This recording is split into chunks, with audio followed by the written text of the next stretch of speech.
বলেন না আলহামদুলিল্লাহ কবুল। আলহামদুলিল্লাহ কবুল। কি সাকিরা শুনছেন? আচ্ছা ঠিক আছে। এবার মোহাম্মদ স্বাধীন খান, পিতা সেলিম খান, কনে মোসাম্মদ মাহি আক্তারের সাথে এই বিয়েতে কবুল করলাম। বলেন আলহামদুলিল্লাহ কবুল। এই খবরদার,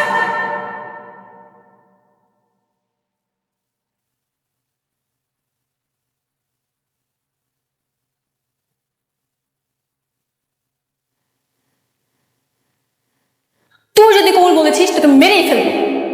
আর তুই ছি, তো লজ্জা করে না? জেনে শুনে বান্ধবীর সংসার আগুন দিতে আসছিস?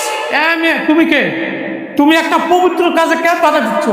তুমি জানো না এটা একটা শয়তানের কাজ? শয়তানের কাজ? আমার হাজবেন্ড আমাকে না বলে, আমার পারমিশন না নিয়ে একটা বিয়ে করতে যাচ্ছে, আমি এখানে বাধা দিতে আসছি বলে আমি শয়তান হয়ে গেছি? কি এর আগেও বিয়ে হয়েছিল? জি হ্যাঁ, আমি ওনার